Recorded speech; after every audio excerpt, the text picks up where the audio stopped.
What's up, my friends? It is day 8 of our 10-day Thanksgiving fast. We have 3 days left. Day 8, day 9, day 10. Are you hanging with us?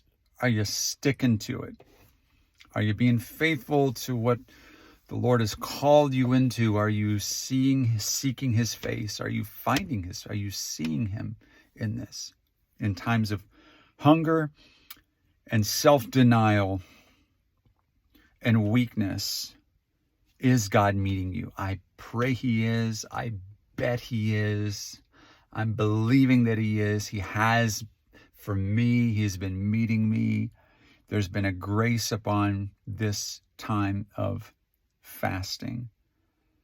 And I believe that the Lord will only increase that grace as we grow together to be a praying and fasting church. We want this lifestyle. We don't just want a 10-day fast every once in a while. We want to have a lifestyle of prayer and fasting.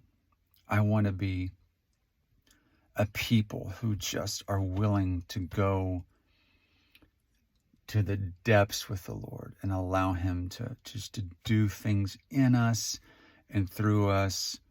I just want to be, I don't know, I just want to be known in heaven, as that man who has the heart of the Father through prayer and fasting. That's what I want. So I'm believing for you today. I'm a little late getting this video out, but my thoughts are on Matthew chapter 6. Been hitting some different themes throughout these videos.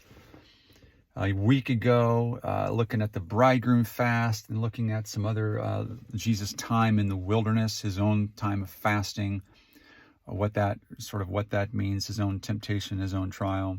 Yesterday, we did not post a Facebook social media post, or rather, we did not post on YouTube, but we did a Facebook Live. Megan and I did. Just go back and watch that if you haven't seen that.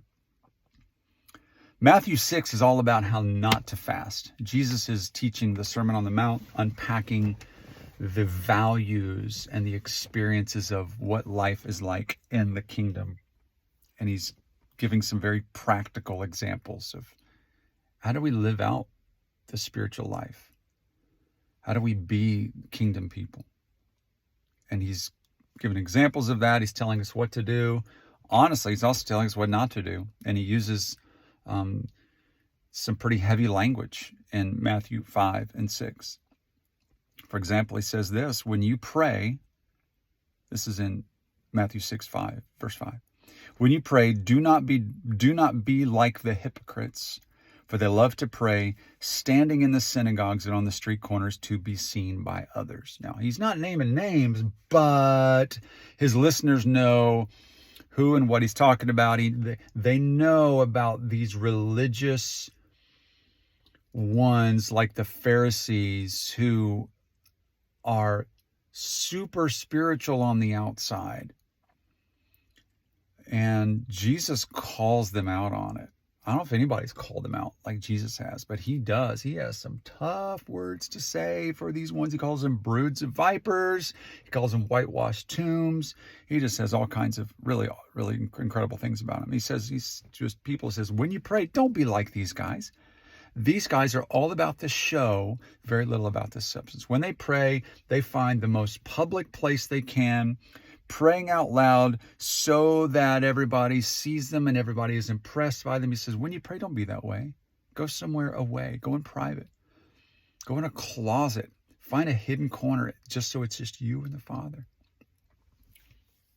He's going to say the same thing about fasting. He says, when you fast, by the way, when you fast means we fast. Doesn't say if you fast. He doesn't say for those of you who really want. He says when you do it. I expect you to, says Jesus. I expect you to pray. I expect you to fast. When you fast, do not look somber as the hypocrites do, for they disfigure their faces to show others they are fasting. This is just God. Who does this? Apparently it's happening. Apparently it's happening in Jesus' day, where these ones would take ashes and cover their faces to make them look gaunt and whiter. Maybe they wouldn't shower for several days. Maybe they wouldn't wash their hair. You know, it's almost like a stage play where like, how extreme can I look?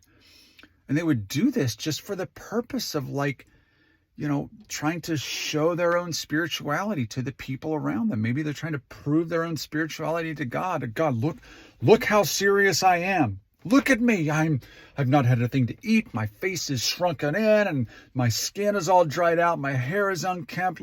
Aren't you impressed with how serious I am in my spiritual life? And Jesus says, don't be that way. Go the other direction. He says, when you fast, put oil on your head. In other words, take a shower, clean up, wash your face, so that it will not be obvious to others that you are fasting.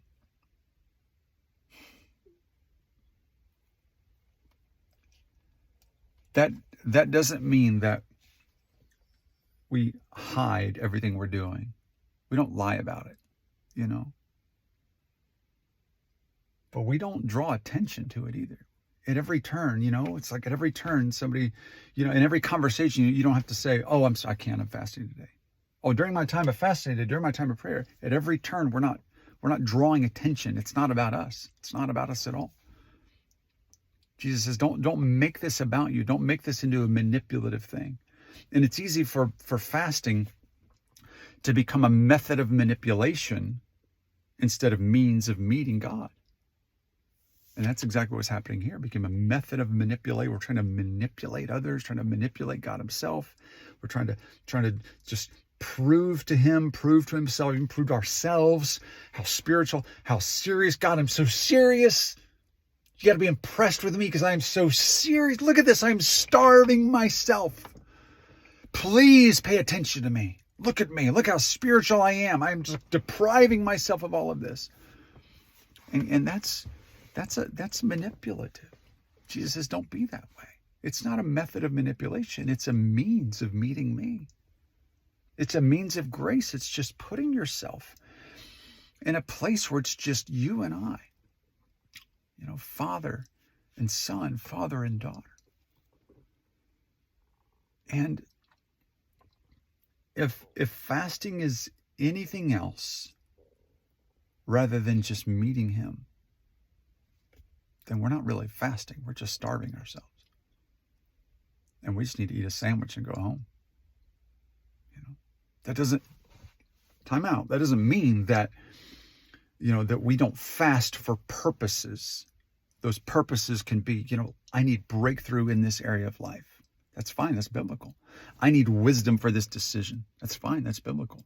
You know, I need, my heart is, I want repentance. I'm fasting as an act of repentance and consecration. That's okay. That's biblical. But ultimately, all those come from this source of meeting God for who he is, and desiring his heart, and desiring his own purposes, and desiring his own life to be filling our own life. That's the heart of what fasting is, not manipulation. We can't manipulate God. We can't do anything. God's not impressed by our going hungry.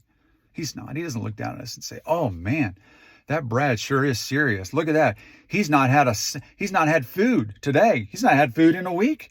I guess I better do something.